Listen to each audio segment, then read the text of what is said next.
अस्सलाम वालेकुम नाज़रीन, प्रोग्राम आप देख रहे हैं commentary box. World cup special edition जारी है। मैं हूं Tala Alamgir. Of course we are talking about the big games at this cricket world cup. New Zealand they are facing Sri Lanka right now in the all important match, not only for Sri Lanka to qualify for 2025 champions trophy and for New Zealand to qualify for the semifinals, but for Pakistan as well.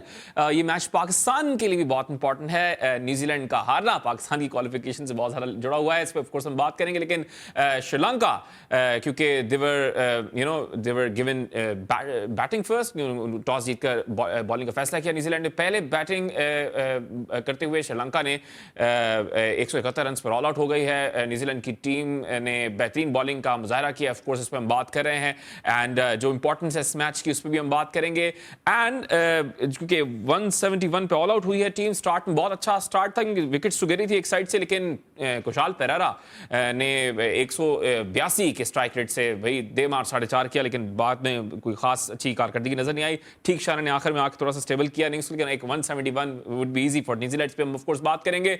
Senior sports journalist हैं वहीद खान साहब, उन्होंने हमें join किया, उनसे बात करेंगे। वहीद भाई बहुत शुक्रिया। मतलब ये तो ऐसा लग रहा है कि जा रहा है न्यूजीलैंड की तरफ मैच भी और क्वालिफिकेशन भी जा रही है उनकी तरफ। वहीद भाई देखिए, अभी तो इस मैच में फोरकास्ट तो है कि सेकंड इनिंग्स में जो है बारिश होगी। मुझे लगता है कि न्यूजीलैंड ने जो है जो उनके एक वक्त में तो ऐसा लग रहा था कि श्रीलंका बहुत जल्दी आउट हो जाएगी, लेकिन लास्ट विकेट पे ठेक्साना ने और उसने मधुशंका ने 43 रन्स की पार्टनरशिप कर ली। तो ये 43 रन्स कितने मतलब इंपॉर्टेंट होते हैं ये देखना पड़ेगा। मोर देन द रन्स जो उन्होंने टाइम गुजारा है क्रीज पे, उससे ये हुआ है कि मतलब जहां ये मैच 30-32 ओवर में खत्म हो रहा था, अब वो मैच जो है 47 ओवर तक चला गया। तो ये जो टाइम श्रीलंका ने क्रीज पे गुजारा है ये बहुत इंपॉर्टेंट है, क्योंकि अगर बारिश स्टार्ट हो जाती है तो फिर ये कि क्या न्यूजीलैंड को इतना टाइम मिलेगा कि वो 20 ओवर पूरे खेल सकेंगे या नहीं, क्योंकि 20 ओवर होना बहुत जरूरी है। तो फिर ये कंप्लीटेड मैच जो है गिना जाएगा, वरना फिर ये है कि अगर 20 ओवर पूरे नहीं खेलता न्यूजीलैंड तो then both teams will share 1-1 points. तो अगर 1-1 पॉइंट शेयर करते हैं, बारिश होती है, तो फिर तो पाकिस्तान के लिए बहुत अच्छा है। लेकिन वैसे अगर आप ओवरऑल मैच सिचुएशन की बात करें तो आई थिंक न्यूजीलैंड ने बहुत मतलब स्ट्रॉन्ग परफॉर्मेंस दी है। इतने कम स्कोर पे आउट किया, उनको 171 पे आउट कर दिया, जबकि स्टार्ट बहुत अच्छा था श्रीलंका का। जिस तरह से कुशाल परारा खेल रहे थे कि उन्होंने 5 ओवर में ही जो है 50 रन कर दिए थे, लेकिन एक्सेप्ट फॉर कुशाल परारा कोई भी बैट्समैन पे टिक नहीं पाया, क्योंकि सैंटनर ने बीच में बहुत अच्छी बॉलिंग की और बहुत इकोनॉमिकल बॉलिंग की। 2 विकेटें भी उसने बड़ी इंपॉर्टेंट ली। सबसे बड़ी चीज ये कि आज न्यूजीलैंड के फास्ट बॉलर्स ने भी बहुत बेहतर बॉलिंग की। बोल्ट ने खास करके ट्रेंट बोल्ट ने बहुत बेहतर बॉलिंग की। साउथी ने आज अच्छा स्पेल डाला शुरू में ही, और उसके बाद फिर जो है लोकी फर्गसन ने भी अच्छी बॉलिंग की। तो ओवरऑल न्यूजीलैंड की परफॉर्मेंस तो बहुत तगड़ी है, लेकिन अब देखना ये पड़ेगा कि क्या वो ये मैच मतलब 20 ओवर उनको मिल जाते हैं या नहीं मिल जाते। देखें, उनको ये तो पता है कि 20 ओवर में हमने कितने रन करने हैं। तो फिर ये कि हम अगर बारिश होती है, डीआरएस मेथड आता है, डीएलएस मेथड, तो हम आगे हो स्कोर से और हम ये मैच जीत जाए, पूरे 2 पॉइंट ले जाए। और खास तौर पे ये जो आपने बात की ना, इंपॉर्टेंट इसलिए भी कि स्टार्ट में बहुत तेज खेला था। मेरे ख्याल में 7वें-8वें ओवर में 70 कर चुके थे, अगर मैं गलत नहीं हूँ श्रीलंका की टीम। तो वो शायद यही सोच के खेले थे कि बाद में जब ये रेन की एक्सपेक्टेशन है कि प्रेसिपिटेशन हो सकती है, तो उसके बाद ये बहुत हेल्पफुल होगा श्रीलंका के लिए। ऑफ कोर्स लेकिन Trent Boult of course Trent Boult की परफॉर्मेंस पे भी हमने की है आउटस्टैंडिंग, जैसे कि वहीद भाई भी बात करें कि 171 पे आउट करना है उनके लिए बहुत इंपॉर्टेंट है। अच्छा वहीद भाई, मैं ज़रा वेदर प्रेसिपिटेशन देख रहा था तो चेंज तो हो रही है। कल बहुत ज़्यादा बारिश का इम्कान था और अभी हार्डली ऐसा लग रहा है कि वहाँ पर ओवरकास्ट कोई कंडीशन इतनी है या रेन की फोरकास्ट है जो अभी ताज़ा अपडेट जो आ रही है। तो बहुत प्रॉब्लमेटिक है कि न्यूजीलैंड ने शायद पाकिस्तान को वाकई मुश्किल में डाल दी है जो स्टैट्स आ रहे हैं अभी।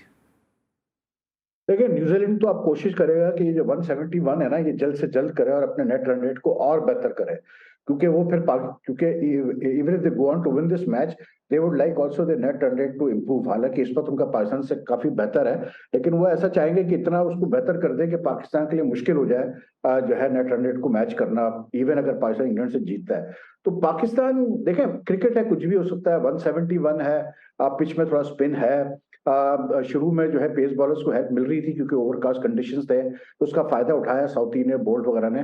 लेकिन अब मुझे नहीं लगता कि बॉल इतनी मतलब सीमर्स को इतनी हेल्प मिल रही है। लेकिन 171 भी डिफेंड हुए हैं वनडे इंटरनेशनल्स में, तो यू नेवर नो यार कि आउटसाइड चांस के अगर श्रीलंका कोई पुल ऑफ कर दे बहुत बड़ा मतलब अपसेट, तो अलग बात है।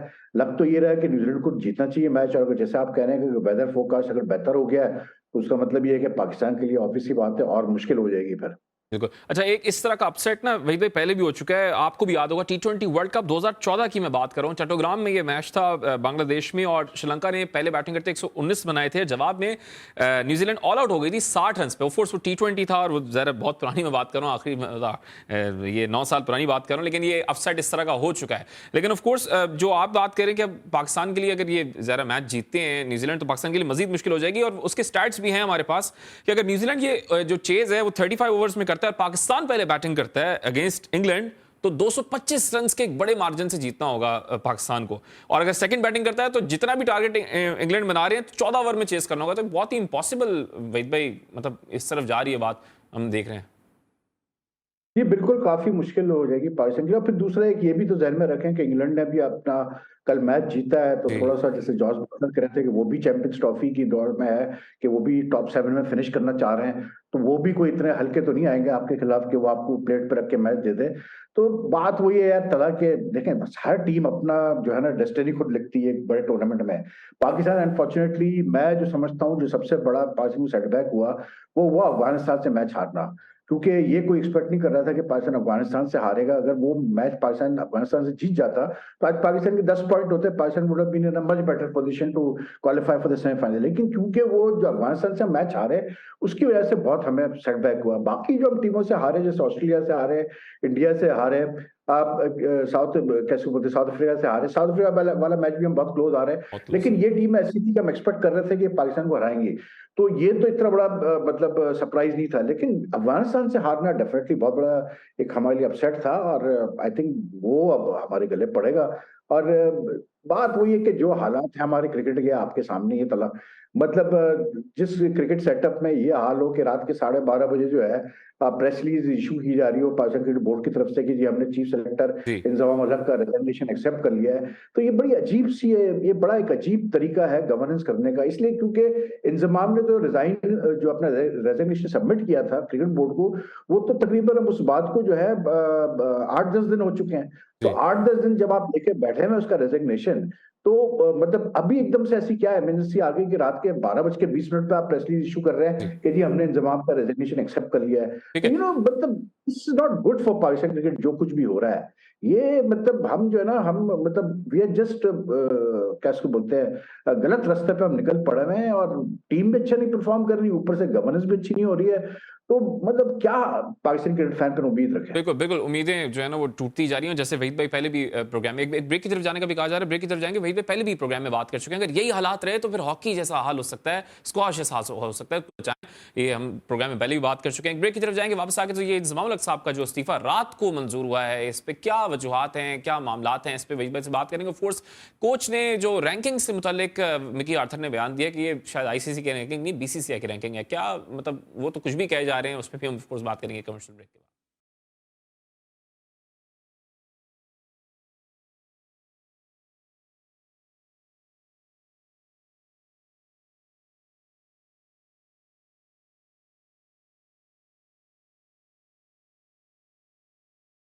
Welcome back after short commercial break. Of course हम बात कर रहे हैं क्रिकेट वर्ल्ड कप की, और अब से कुछ देर बाद न्यूजीलैंड क्योंकि अपना ये जो रन चेस करने जा रहा है, इंपॉर्टेंट मैच है न्यूजीलैंड के लिए भी और खासतौर पर श्रीलंका के लिए, क्योंकि पहले श्रीलंका इस तरह का एक अपसेट कर चुका है, जैसे कि चट्टोग्राम के मैं T20 वर्ल्ड कप 2014 की मैं बात कर रहा था, तो they are chances about that, क्योंकि हम देख रहे थे कि आखिर टाइम पे आके शायद पिच थोड़ा सा स्लो लग रही थी, कि शायद पिच में कहीं ना कहीं कुछ है।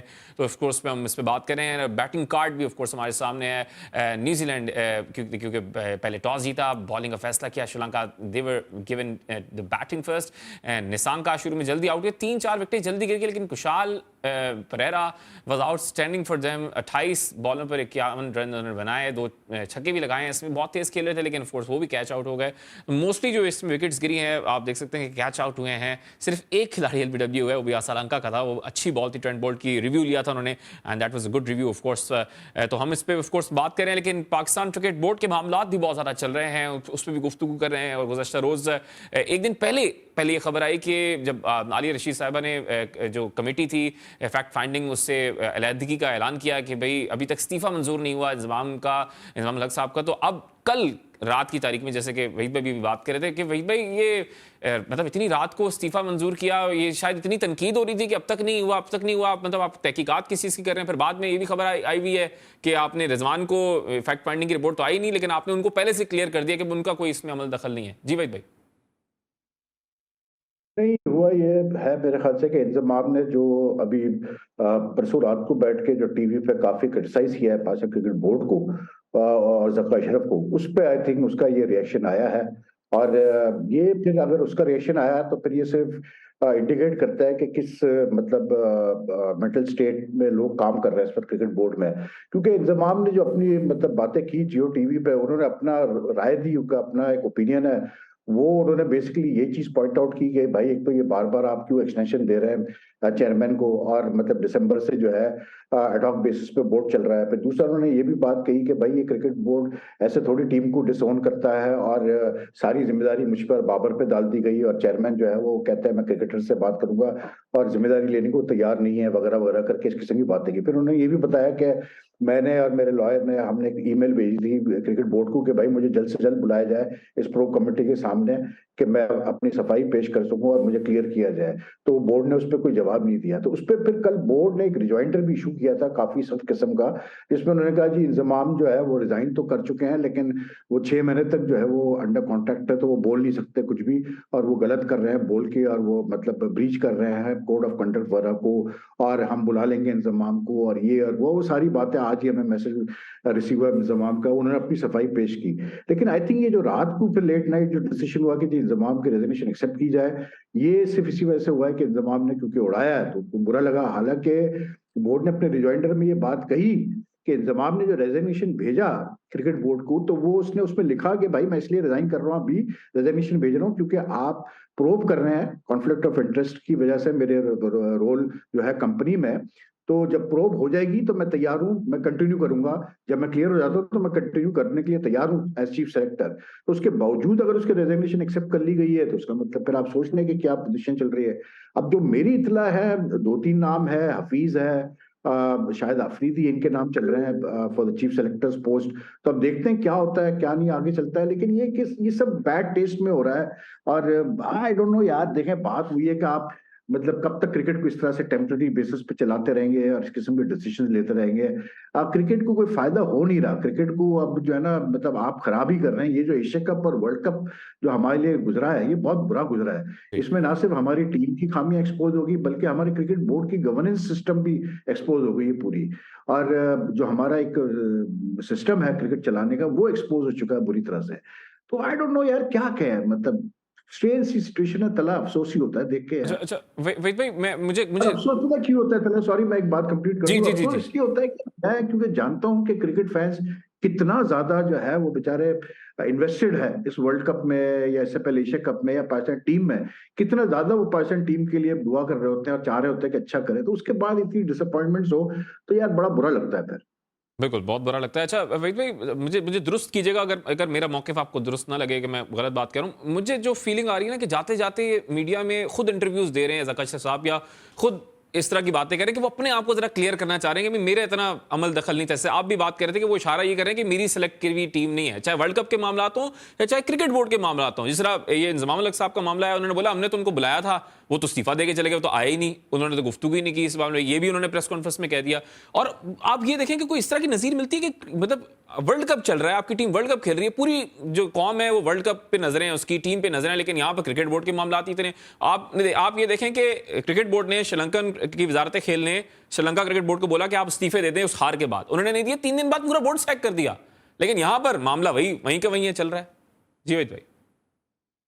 देखिए श्रीलंका का तो खैर सिचुएशन हमसे डिफरेंट है। वहां पर तो वो करप्शन के बड़े एलिगेशन लग रहे हैं, और अब तो उनको सुप्रीम कोर्ट ने शायद रिस्टोर भी कर दिया 2 हफ्ते के लिए, जब तक उनकी नेक्स्ट हियरिंग होती है। लेकिन देखिए बात ये है बड़ी सिंपल यार, कि ये जो इंजमाम वाला मामला है, इसमें पहली बात तो मैं यही कहता हूँ कि यार ये तो इंजमाम की भी अपनी कोताही है और बोर्ड की भी अपनी कोताही है। जब आप उसको अगस्त में चीफ सेलेक्टर बना रहे थे, तो मैं बार बार ये बात करता हूँ कि क्रिकेट बोर्ड में एक कोड ऑफ एथिक्स एग्जिस्ट करती है, एक डॉक्यूमेंट है कि जब आप किसी को हायर करते हैं तो आप ये चेक करते हैं कि यार कोई ऐसा काम तो नहीं कर रहा है जिससे कि कॉन्फ्लिक्ट ऑफ इंटरेस्ट पैदा होगा हम्म। पाकिस्तान क्रिकेट बोर्ड का। जैसे फॉर एग्जांपल, मैं एक छोटा सा एग्जांपल एक दे दूं, कि अगर आप लेट्स से कि क्रिकेटर को आप हायर कर रहे हैं, ठीक है, मतलब से एज अ चीफ सेलेक्टर या कुछ भी, और वो डायरेक्टली अगर इन्वॉल्व है किसी ऐसे स्पॉन्सर के साथ जो क्रिकेट बोर्ड के किसी स्पॉन्सर के साथ, मान लें कि पेप्सी के साथ वो कोक के साथ इन्वॉल्व है, पेप्सी बोर्ड का स्पॉन्सर है, जी। तो वो उसको कहते हैं कॉन्फ्लिक्ट ऑफ इंटरेस्ट फिर आता है। तो मसला वो है कि यार ये तो बोर्ड का काम था पूछना इंजमाम से कि भाई आप कोई ऐसा काम तो नहीं कर रहे जिससे कॉन्फ्लिक्ट ऑफ इंटरेस्ट होगा। फिर ये इंजमाम का भी काम था अगस्त में टेक ओवर करने से पहले बताना कि यार मैं एक कंपनी का हिस्सा हूँ जिसमें रिजवान भी है और तला रहमानी भी है, ये दोनों की तरफ से गलती हुई है। फिर दूसरा ये कि आप ठीक कह रहे हैं कि यार वर्ल्ड कप के दौरान ऐसी कोई एमरजेंसी तो थी नहीं भाई इस कॉन्फ्लिक्ट ऑफ इंटरेस्ट के मामले में, क्योंकि टीम तो अब सेलेक्ट हो चुकी है, टीम तो जा चुकी है, टीम तो वर्ल्ड कप में खेल रही है, तो अभी कुछ आप कर नहीं सकते। मतलब 3 ट्रैवलिंग रिजर्व्स भी है साथ में, तो ऐसी क्या मतलब अजाब पड़ा हुआ था कि आपको अभी की अभी इंक्वायरी करनी थी। और इंजमाम का मैं पॉइंट ऑफ व्यू समझ सकता हूँ, उसने कुछ गलत तो नहीं किया, उसने कहा भाई जब तक आप इंक्वायरी नहीं करते हैं मैं हट जाता हूँ साइड पे, जी। आप इंक्वायरी कर लो, क्योंकि अगर मैं पोस्ट पे बैठूंगा तो फिर वो मतलब इन्फ्लुएंस वाली बात आ जाएगी। तो वही मैं कह रहा हूँ ना, देखिए जका साहब ने सबसे बड़ी जो गलती की ना वो ये की कि वो चेयरमैन वाले डिसीजन ले नहीं पा रहे। जब एक चेयरमैन चेयरमैन की तरह डिसीजन नहीं ले सकते, और वो बार बार ये कहे कि जी मैं क्रिकेटिंग डिसीजन क्रिकेटरों से बात करके लूंगा, क्रिकेटर से बात कर लूंगा, तो फिर तो ये आप अपनी जिम्मेदारी हटा रहे हैं ना। और हम्म। फिर वो क्रिकेटर की आप सुनते भी तो नहीं है। अगर आपने बुलाया था मिसबा उसको क्या बोलते हैं हफीज हफीज को, को। तो उन्होंने तो कहा आपसे कि यार चेंजेस करो इस वर्ल्ड कप टीम में, उन्होंने तो कहा ना आपसे, ये तो आपने किया नहीं किया, तो आपने तो क्रिकेटर्स की भी तो नहीं सुनी। फिर आपने डाल दिया इल्जाम बाबर पे कि जी बस ये दोनों कह रहे हैं तो मैं ये टीम भेज रहा हूँ। भाई ऐसा क्या था, आप चेयरमैन थे, यू हैव सुप्रीम पावर। आप कहते हैं बाबर से कि नहीं ये जो बात कर रहे हैं मैं भी इससे एग्री करता हूँ कि इसमें चेंजेस होनी चाहिए टीम में और आप ये टीम लेके जाएंगे। तो बात वही है कि ये वही वाली बात है कि मैं अपने सर से उठा के दूसरे की टोपी पहना दूं, दूसरा वाला तीसरे को पहना दे, और उसका नतीजा क्या निकल रहा है कि हम बुरी तरह मतलब अभी देखें आगे ऑस्ट्रेलियन टूर आ रहा है यार, आपका जी। न्यूजीलैंड का टूर है, कोई मजाक नहीं है, अगले साल वर्ल्ड T20 है, तो वेयर डू वी स्टैंड, हमें तो ये नहीं अच्छा। पता कि हम खड़े में कहा। फिर ये। ऊपर से ये शाहीन शाह अफरीदी कैंपेन चलाई जी। जा रही है उसको कप्तान बनाने की। तो यार फिर हम मतलब जो है ना बहुत ही इस वक्त एक कंफ्यूजिंग सिचुएशन है पाकिस्तान क्रिकेट में। बिल्कुल, बहुत ज़्यादा कंफ्यूजिंग है। अच्छा, ये तौसीफ अहमद साहब बन गए हैं कुछ वक्त के लिए सही, लेकिन चीफ सेलेक्टर बन गए, और जो ऑस्ट्रेलिया का टूर है उसके लिए ऑफ कोर्स टीम अनाउंस करेंगे। ये डिसीजन, इस पे क्या कमेंट करेंगे, कैसा लगा आपको? यार बात ये है कि तौसीफ अहमद को बनाया, मेरे पास तो कोई मैंने कोई ऑफिशियल वो चीज नहीं देखी है कि जिसमें कहा गया हो कि मतलब तौसीफ अहमद को बनाया गया, ये मीडिया में आई है बात, जी। लेकिन जी। मैं जो प्रेस रिलीज आती है बोर्ड की मैं वो देखता हूँ। और फिर दूसरा ये कि यार मतलब आप देखें ना, चीफ सेलेक्टर को अपॉइंट करने में कितना टाइम लगता है। अगर आपने इंतजाम का फैसला कर लिया कल हटाने का, तो जी। 1-2 दिन में आप अपॉइंट कर दें कोई दूसरा चीफ सेलेक्टर। ये बड़े मसले हैं यार, ये बहुत मसले हैं तला। बात ये है कि बिल्कुल। दिसंबर से इंटरिम कमेटियां चल रही हैं, एक मैनेजमेंट कमेटियां चल रही है, इवन नजम सेठी रहे 6 महीने, ये अब इनका 5वां महीना शुरू हो गया। इनको जो बेसिक काम दिया गया है ये वही नहीं कर रहे, कि चेयरमैन के इलेक्शन ही नहीं करवा रहे, ये board of governance proper form नहीं कर रहे। तो फिर कैसे मतलब आप चाह रहे हो कि चीजें आपकी सही चले, आपका स्ट्रक्चर ही गलत चल रहा है। तो क्या एक्सपेक्ट कर रहे हैं हम कि क्या होगा हमारी क्रिकेट के साथ। अच्छा, ये कल वज़ीर-आज़म ने भी ये बात बोल दी थी ना, जब उनसे बार-बार साफ़ ही सवाल कर रहे थे कि आपने क्यों एक्सटेंशन दे दिया ऐसी ऐसी कारकर्दगी के बाद, और फिर पहले इलेक्शन भी नहीं कराया जैसे आप भी बात कर रहे हैं। तो उन्होंने बोला हम किसी और की ज़िम्मेदारी का मलबा अपने ऊपर नहीं लेना चाह रहे, हम चाह रहे हैं कि 3 महीने कर लें, अगली हुकूमत आएगी वो तैनाती करेंगे। तो ये कमेंट तो उन्होंने किया। ये तो कोई बात ही नहीं हुई ना यार, ये क्या बात हुई। मतलब एक वजीर आजम ऐसी बात कैसे कर सकते हैं। मतलब 3 महीने क्योंकि वो जिम्मेदारी नहीं लेना चाह रहे हैं, तो वो 3 महीने यानी कि पाकिस्तान क्रिकेट और नीचे जाए, और मतलब खराबियां हैं पाकिस्तान क्रिकेट में और पोअर गवर्नेंस हो। ये तो कोई बात ही नहीं हुई करने की। मतलब एक वजीर आजम, अच्छा अगर वो डिसीजन नहीं ले सकते तो भाई फिर आप एक्सटेंशन क्यों दिया आपने, फिर आप एक्सटेंशन भी नहीं देते, छोड़ देते फिर आप मिनिस्ट्री के ऊपर, भाई मिनिस्ट्री जो भी करती है। बात यार ये सब बेकार बातें हैं, ये सब सियासी मतलब चीजें हैं। और मतलब यार एक मैं सिर्फ ये कहता हूं कि भाई देखें आपके पास एक चीज रह गई है इस मुल्क में जिसकी वजह से जो है लोग थोड़ा सा प्राउड फील करते हैं, यूनाइट होते हैं, मतलब एंजॉय करते हैं, सेलिब्रेट करते हैं, एक मतलब पाकिस्तान का नाम जाता है बाहर। अब उस चीज को भी अगर आप तुले में मतलब तबाह करने पे तो करें भाई तबाह। क्या यहाँ पर कौन सा पहले कोई अकाउंटेबिलिटी हुई है, ट्रांसपेरेंसी हुई है? मैं तो ये बार बार ये बात करता हूँ, कुछ नहीं जी, होना है यहाँ पर, ऐसे ही चलता रहेगा ये। बिल्कुल। यही एक 7-8 लोग हैं जो घूम फिर के वो बोर्ड में आ जाते हैं, फिर चले जाते हैं, फिर आ जाते हैं, फिर चले जाते हैं, फिर आ जाते हैं। मतलब एक मजाक है यार, कुछ भी नहीं है, और जी, कुछ भी नहीं, एक मजाक है। और उसका नतीजा हमने देख लिया ना, एशिया जी। कप में आप देख लें। एशिया कप का फाइनल आप नहीं खेल पाए। आप जो है कैसे बोलते हैं, वर्ल्ड कप में जो इस वक्त हाल है, जो नजर आ रहा And है, जब आप it's सेमीफाइनल मुश्किल है क्वालिफाई करेंगे। It's finally time for new faces, जैसे कि वहीद भाई भी शोज में बात करते आ रहे हैं हमारे साथ, और हम भी बात करते आ रहे हैं कि न्यू फेसेस आने चाहिए, वही गिने चुने चेहरे वापस नहीं आने चाहिए। एक ब्रेक की तरफ जाएंगे, ब्रेक से वापस आके जरा मैच अब स्टार्ट हो गया, तीसरा ओवर चल रहा है, 16 रन बना चुके New Zealand, all set to chase down this target. और क्योंकि प्रेसिपिटेशन जो चांसेस हैं, जो बारिश के चांसेस हैं, वो बहुत कम हो गए हैं, 10 to 20% चांसेस हैं later on in this day. Of course इस पर हम बात करेंगे कमर्शियल ब्रेक के बाद।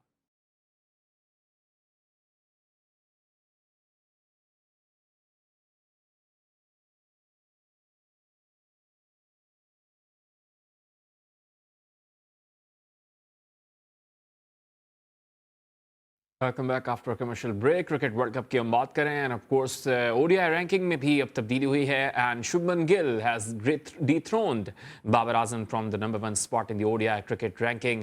और उसके बाद वहीद भाई, अब कोच हैं विकी आर्थर, उन्होंने बयान दिया कि it doesn't seem like it's ICC ranking, it seems like it's BCCI ranking. मतलब कोच तो कुछ भी हमारे बयान दे देते हैं ना, जैसे जो मैच आ रहे थे उसके बाद उन्होंने कह दिया था कि तो हम क्राउड की वजह से मैच आ रहे हैं, तो ये इस पर भी दे दिया उन्होंने।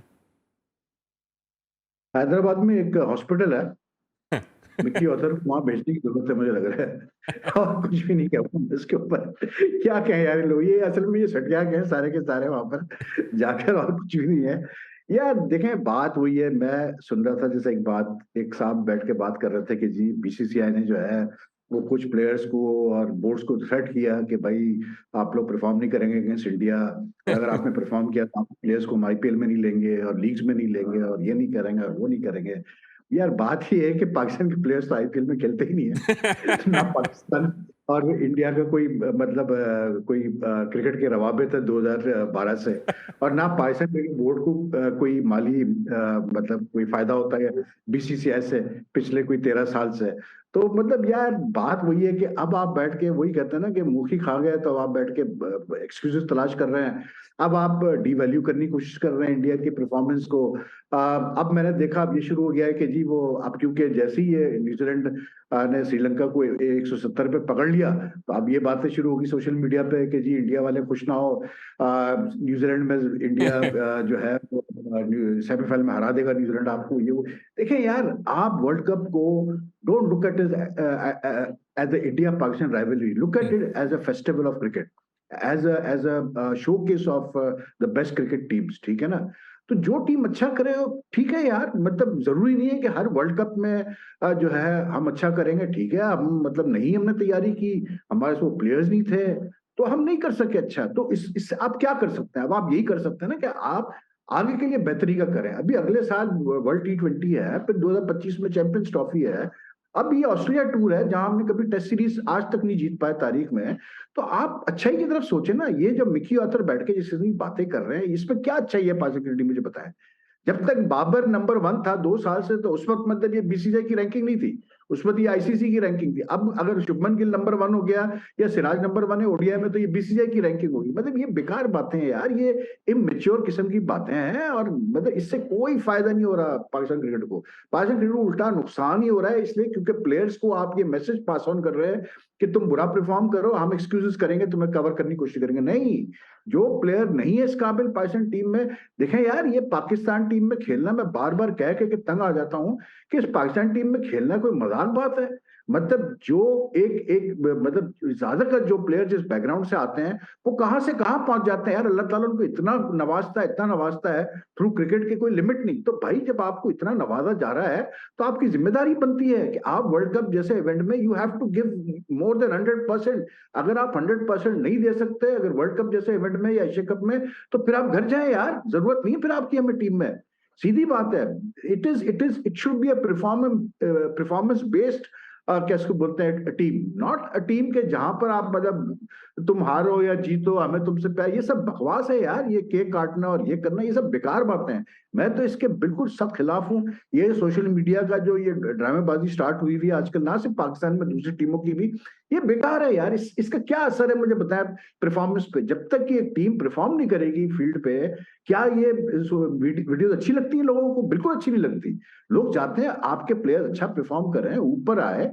अब बात वही है यार कि मतलब हम न्यूजीलैंड से भी जिस तरह जीते, ठीक है यार, फाकर बहुत आउटस्टैंडिंग खेला, इसमें कोई दो राय नहीं। ठीक है, किस्मत ने हमारा साथ दिया, वहां बारिश हो गई। अब वरना हम शायद 400 नहीं कर पाते, क्योंकि 400 करके तो आज तक कोई टीम, एक दफा ही हुआ है कि 400 करके टीम हारी है। वरना तो 400 करके आप सोच भी नहीं सकते कोई टीम हारेगी, वो भी न्यूजीलैंड जैसी टीम। तो we have been lucky to even मतलब विन दैट मैच। लेकिन ये कि बात वही है कि यार बुरे हालात है पाकिस्तान क्रिकेट में, और बार बार वही बात करता हूँ कि इसमें सोशल मीडिया पे बैठे लोगों का बहुत बड़ा हाथ है तबाही फैलाने में।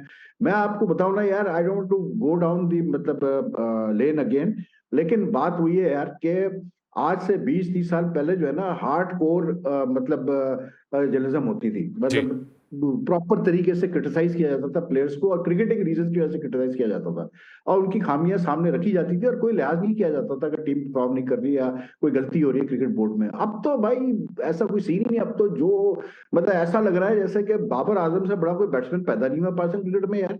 आप भूल गए कि आपकी क्या लेगेसी और कैसे कैसे आपने बैट्समैन प्रोड्यूस किए हैं। जी आप मतलब बच्चों वाली बातें आप सोशल मीडिया पे देखते हैं, आप कुछ बोल नहीं सकते।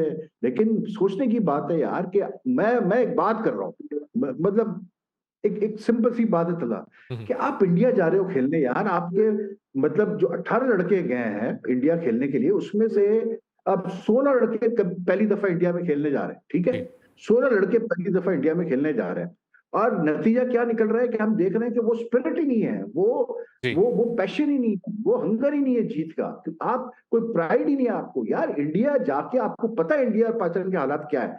आप, ये तो ऐसा एक इवेंट था जहां पर आप 200% खेलते और जीत के दिखाते और एक मैसेज पास ऑन करते हैं इंडियंस को कि देखो यार, हम पाकिस्तानी हैं और हम जीतना जानते हैं, और हम क्रिकेट में भी आपसे बहुत आगे हैं। लेकिन कुछ भी नहीं। आज क्या, आज मजाक उड़ रहा है ना हर जगह पाकिस्तान टीम का। जी आज अब हर आदमी हमारे मतलब चीजें ले रहा है ना यार, सीधी सी बात है। इसलिए क्योंकि लड़कों में दम कम नहीं था कि ये मतलब परफॉर्म कर सके जाके वहां पर। हम गलत फहमी में बैठे हुए थे कि जी हम पता नहीं हमारी टीम क्या करेगी और कैसे होगी। And it just shows the reading of people यार। हम सब की रीडिंग क्या, मतलब जितने बड़े बड़े फॉर्मर प्लेयर्स बैठे हैं उनका भी आपको पता चल जाता है वो कहाँ स्टैंड करते हैं। क्योंकि मेजोरिटी फॉर्मर प्लेयर्स ने ये कहा था कि जी पाकिस्तान जो है वो सेमीफाइनल खेलेगा। किधर है आज? हम कहीं भी नहीं है हम वर्ल्ड कप में। हम मतलब hanging on by the thread. अभी जो न्यूजीलैंड ने स्टार्ट किया है, जो मैं अभी लास्ट देखा है, तो 4 ओवर कुछ में वो 32 रन कर चुके हैं। तो that means they are aiming for a win in 25 overs. वो 25 ओवर्स में जीतना चाह रहे हैं, और वो 25 ओवर्स में अगर जीत गए तो समझ लेंगे फिर तो आपका कहानी खत्म हो गई ना। फिर तो आप जीतो या हारो कोई फर्क नहीं पड़ता, क्योंकि इतना इंपॉसिबल हो जाएगा फिर नेट रन रेट को जी आपको अचीव करना। ये मतलब इट्स ओवर फॉर पाकिस्तान यार, सीधी सी बात, इट्स ओवर। इट्स मतलब नहीं है स्पिरिट यार। जी मैं यही कहता हूँ, ये मतलब T20 की पैदावार है, सारे लड़के बस T20 हद तक आप देखें हमारी क्रिकेट रह गई है, बस हम उसमें खुश ठीक है रहें। वेद भाई T20 खेल, मैं तो ठीक है कहता हूँ बंद कर दे first class cricket Pakistan. It looks like it's over Pakistan से वहीद भाई भी कह रहे हैं। बहुत शुक्रिया वहीद खान साहब हमारे साथ ऑफ कोर्स प्रोग्राम में आज मौजूद, ऑफ कोर्स हमारे पैनल का हिस्सा है, सीनियर स्पोर्ट्स जर्नलिस्ट हैं। 51 फॉर नन चेस कर रहे हैं 7 ओवर्स में। It looks like New Zealand gonna win this match and Pakistan को नॉकआउट कर देंगे इस टूर्नामेंट से। कल एक नए प्रोग्राम के साथ आपके सामने हाजिर होंगे। अपना ख्याल रखिएगा। अल्लाह।